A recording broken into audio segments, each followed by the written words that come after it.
Shakespeare ने कहा है कि नाम में क्या रखा है, लेकिन नाम के लिए तो लोग ऐसे ऐसे काम कर जाते हैं कि जान की परवाह भी नहीं करते।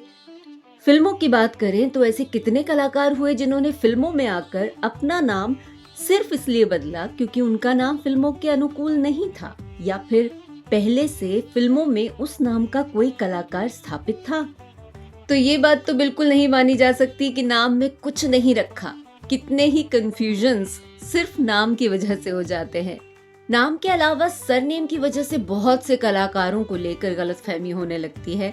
जैसे बहुत से लोग चमनपुरी, मदनपुरी, ओमपुरी, ओम शिवपुरी और अमरीशपुरी को भाई या रिश्तेदार मानते हैं क्योंकि सबके सरनेम में पुरी है, जबकि सच ये है कि इनमें से सिर्फ चमनपुरी, मदनपुरी और अमरीशपुरी भाई हैं, बाकी किसी का आपस में कोई रिलेशन नहीं है।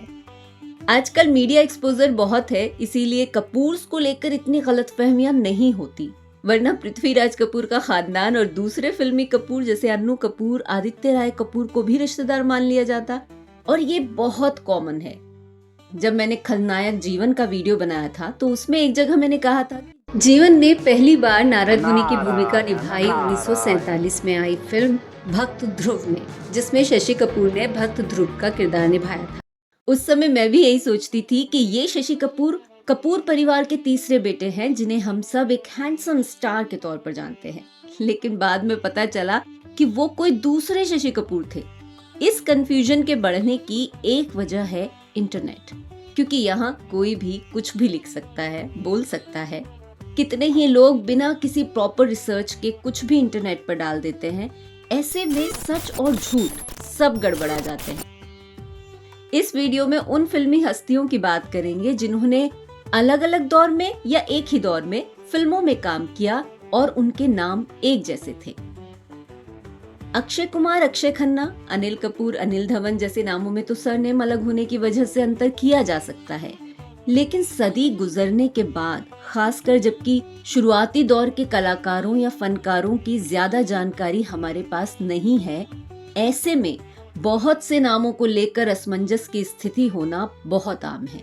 ऐसे कितने ही नाम हैं। शुरुआत करते हैं शशि कपूर से।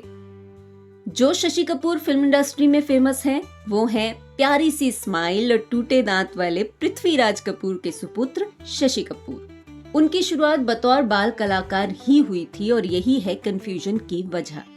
इन शशि कपूर का जन्म हुआ 18 मार्च 1938 को और उन्होंने बतौर बाल कलाकार पहली बार अपने बड़े भाई राज कपूर की फिल्म आग में काम किया था, जो 1948 में आई थी। मैं बड़ा होकर थिएटर बनाऊंगा, तुम उसमें काम करोगे ना। इसके बाद उनकी कुछ और फिल्में आई जिनमें वो बतौर बाल कलाकार दिखाई दिए। दूसरे जो शशि कपूर हैं, उनका पूरा नाम है शशि चंद कपूर। वो प्रोड्यूसर फतेह चंद कपूर के बेटे और गायक महेंद्र कपूर के कजिन हैं। उनका जन्म हुआ था 7 सितंबर 1934 को और उन्होंने कोई 21 फिल्मों में काम किया। मैं बड़ा होऊंगा तो जवाहरलाल बनूंगा, परंतु माँ फिर पिताजी को मोतीलाल बनना पड़ेगा। फिल्मों से ज्यादा इंटरेस्ट उन्हें मैथमेटिक्स में आता था, तो उन्होंने अपनी पढ़ाई को ज्यादा गंभीरता से लिया और जिस साल उन्होंने अपनी ग्रेजुएशन की डिग्री ली, उसी साल यानी 1955 में उनकी आखिरी फिल्म आई थी भागवत महिमा। फिर उन्होंने एमएससी की और एलएलबी की, और एलएलबी करने के कुछ सालों बाद वो यूएसए जाकर बस गए। और यहाँ हम उनके नाम पर कंफ्यूजन क्रिएट कर रहे हैं।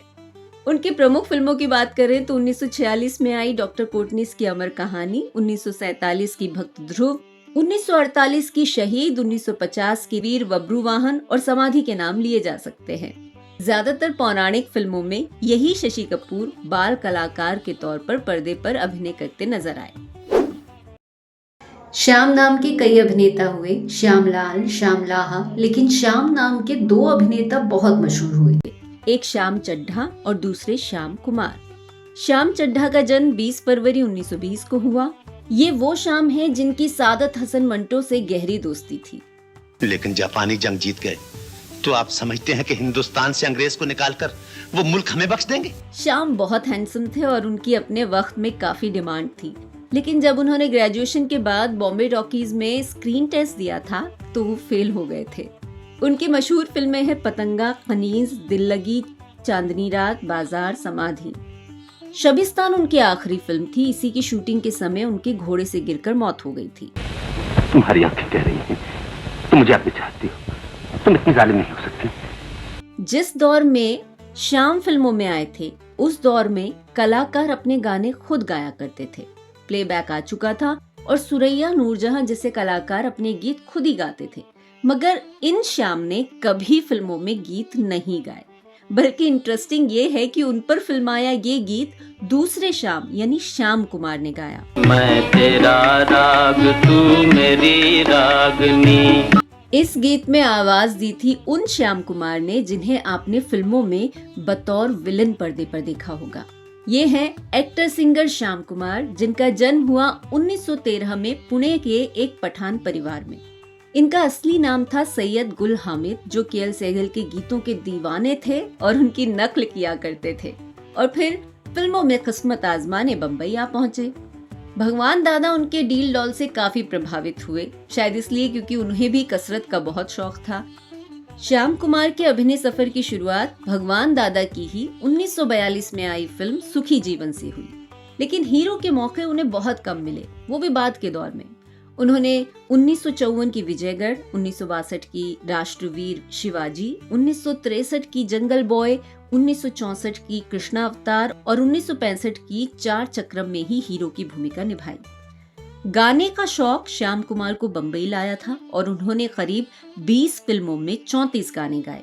आए जवानी जाए जवानी, जाके फिर ना आए चिड़ियों ने। बेखबर जाग जरा, बेखबर जाग जरा, बेखबर जाग जरा। जाके मुझे है तेरी तस्वीर बनानी, तेरी तस्वीर। अपना पहला गाना उन्होंने गाया था 1942 की फिल्म शारदा में और आखिरी बार उनकी आवाज सुनाई दी 1962 की फिल्म तिलस्मी दुनिया में। प्यार की मंजिल भारी, ओ प्यार की मंजिल भारी। इसके बाद उन्होंने गाना बंद कर दिया, लेकिन 1976 तक वो फिल्मों में अभिनय करते रहे। माना कि आज हम एक दूसरे के दुश्मन हैं रंजीत, लेकिन जिंदगी में बहुत बार एक दूसरे का साथ दिया है। हम तुम्हें अपना समझते हैं, जहां तुम्हारा पसीना बहेगा हम अपना खून बहा देंगे। 22 अप्रैल 1981 को गले के कैंसर की वजह से उनका निधन हो गया। श्याम चड्ढा और श्याम कुमार ने लगभग एक ही साथ अपने फिल्मी सफर की शुरुआत की थी और उस दौर की बहुत सी फिल्में अभी उपलब्ध है भी नहीं, इसीलिए जो जानकारी मौजूद है उसमें गलती की गुंजाइश हो सकती है, क्योंकि कई जगह फिल्में सिर्फ श्याम के नाम से लिस्टेड हैं। उनसे ये समझना थोड़ा मुश्किल है कि वो श्याम चड्ढा थे या श्याम कुमार। वैसे श्याम नाम फिल्मों में काफी कॉमन है। श्याम बेनेगल के नाम से तो आप सभी परिचित होंगे, लेकिन अगर संगीतकारों की बात करें तो श्याम बाबू पाठक नाम के एक कम मशहूर संगीतकार हुए, जिन्होंने 40-50 के दशक की कुछ फिल्मों में संगीत दिया था। बादल के दिल में खिंच गई बिजली की रेखा, अरे गोरी की आंखें मिट गई। श्याम जी घनश्याम जी नाम के भी एक संगीतकार थे, जिन्होंने 1974 की फिल्म धुएं की लकीर से अपने करियर की शुरुआत की। ठोकर फिल्म का ये गीत उन्हीं के संगीत से सजा है। मैं ढूंढता हूं जिनको रातों। श्याम सुंदर अपने समय के बहुत ही रिस्पेक्टेड संगीतकार रहे हैं। अपने साथी संगीतकारों के बीच भी उन्होंने काफी इज्जत पाई। वो एक बेहतरीन वॉयलिन वादक थे और उस्ताद झंडे खां के ऑर्केस्ट्रा में वॉयलिन बजाया करते थे। उस समय के एक और बेहतरीन संगीतकार मास्टर गुलाम हैदर ने उन्हें वॉयलिन बजाते देखा और फिर अपना सहायक बना लिया। उन्हीं की वजह से श्याम सुंदर को संगीतकार के तौर पर अपनी पहली फिल्म मिली, जो कि एक पंजाबी फिल्म थी। इसके बाद उन्होंने कभी पीछे मुड़कर नहीं देखा। 10 साल के अपने छोटे से करियर में उन्होंने ऐसी अद्भुत धुनें दी जिन्हें आम लोग सालों तक गुनगुनाते रहे। ये है दुनिया का बाजार, किस बाजार में देखा है मोहब्बत, तुमसे मिलने का बहार। बैठी हूँ तेरी याद का लेकर के सहारा। संगीतकार श्याम सुंदर को एक और वजह से भी याद किया जाता है, वो है मोहम्मद रफी। जिस पंजाबी फिल्म गुल बलोच में मोहम्मद रफी ने अपना पहला गाना गाया था, उसका संगीत श्याम सुंदर ने ही दिया था।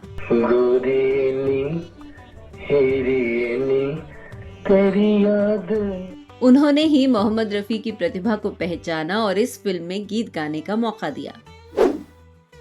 बहुत से लोगों का मानना है कि संगीतकार श्याम सुंदर ने फिल्मों में अभिनय भी किया, लेकिन एक्टर श्याम सुंदर और संगीतकार श्याम सुंदर दो अलग अलग व्यक्ति थे। दोनों एक ही दौर में थे, शायद इसीलिए ये गलतफहमी हुई होगी। एक्टर सिंगर श्याम सुंदर को कृष्णा फिल्म कंपनी ने एक बाल कलाकार के तौर पर लॉन्च किया था। उनकी पहली फिल्म थी 1934 में आई भक्त के भगवान। 1935 में आई फैशनेबल इंडिया में उन्होंने एक गाना भी गाया। 1935 से 1960 तक उन्होंने करीब 44 फिल्मों में अभिनय किया और 8 फिल्मों में लगभग 16 गाने गाए। मोहब्बत की खानों कभी न मिठाई इसी। फिल्मों में साइलेंट एरा से लेकर आज तक कई गौहर आ चुकी हैं, जिनमें से ज्यादातर की तस्वीरें भी उपलब्ध नहीं हैं। गौहर नाम आते ही सबसे पहले सिंगर गौहर जान का नाम याद आता है, लेकिन मुश्किल ये है कि गौहर जान नाम की कोई एक गायिका नहीं थी। एक गौहर जान शोलापुर वाली गायिका थी, जिनकी रिकॉर्डिंग पब्लिक प्लेटफॉर्म पर उपलब्ध ही नहीं है। एक गौहर जान जयपुर वाली भी थी, जिनके बारे में जानकारी भी उपलब्ध नहीं है। सिंगर के तौर पर जिस गौहर जान का जिक्र बहुत ज्यादा मिलता है वो है गौहर जान कलकत्ते वाली, जो ग्रामोफोन गर्ल के नाम से मशहूर हुई क्योंकि वो भारत में 78 आरपीएम रिकॉर्ड पर गीत रिकॉर्ड करने वाली पहली कलाकारों में से एक थी। उन रिकॉर्ड्स को बाद में ग्रामोफोन कंपनी ऑफ इंडिया ने रिलीज किया। मेरा नाम गौहर जान है।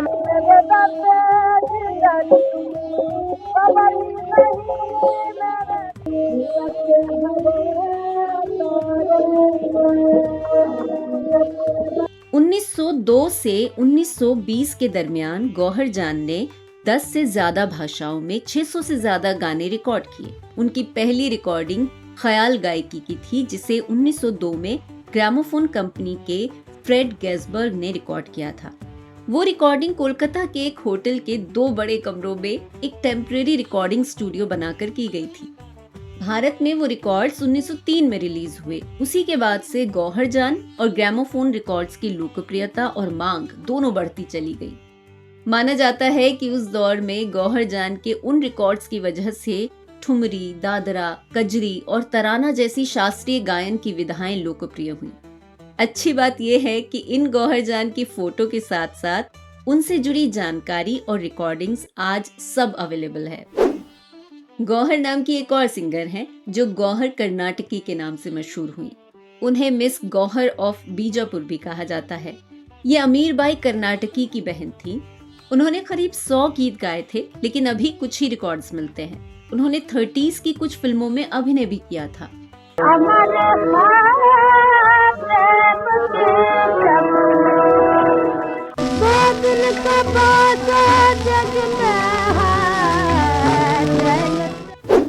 गौहर नाम की अभिनेत्रियों की बात करें तो एक साइलेंट एरा की अभिनेत्री थी गौहर, जिन्होंने कुछ साइलेंट फिल्मों में काम किया। दूसरी अभिनेत्री थी मिस गौहर, जो ज्यादा मशहूर हुई, खासतौर पर रंजीत स्टूडियो की हीरोइन के तौर पर। इनका पूरा नाम था गौहर कयूम मामजीवाला। इनके अभिनय सफर की शुरुआत तब हुई जब इनके पिता का बिजनेस ठप हो गया था। उस समय इनके पारिवारिक मित्र फिल्म निर्देशक होमी मास्टर ने सुझाव दिया कि गौहर को फिल्मों में काम करना चाहिए, और फिर 1926 में कोहिनूर स्टूडियो की silent movie Fortune and the fools से उनके फिल्मी सफर की शुरुआत हुई। बाद में गौहर मामजीवाला ने चंदूलाल शाह के साथ भागीदारी में रंजीत स्टूडियो की स्थापना की, जो बाद में रंजीत मूवी टोन के नाम से जाना गया। उनकी मशहूर फिल्मों में देवी देवयानी, गुणसुंदरी, बैरिस्टर्स वाइफ, प्रभु का प्यारा और अछूत जैसी फिल्मों के नाम लिए जा सकते हैं।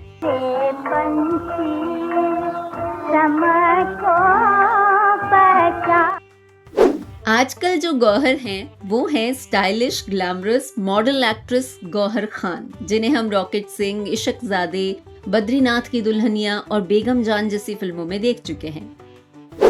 वैसे सिंगर्स एक्टर्स से अलग गौहर नाम के गीतकार भी हैं, गौहर कानपुरी। जिनके फिल्मी गीत लिखने की शुरुआत तो 60 के दशक के आखिर में ही हो गई थी, मगर कामयाबी उनके हिस्से में जरा देर से आई। 1975 में आई जख्मी के गीत काफी मशहूर हुए। चलता है जिया मेरा भीगी भीगी रातों में, आजा गोरी चोरी चोरी अब तो रहा। उसके बाद दादा, सावन को आने दो, दूल्हा बिकता है, जान तेरे नाम, बाजीगर जैसी फिल्मों के गीत उनकी कलम से निकले।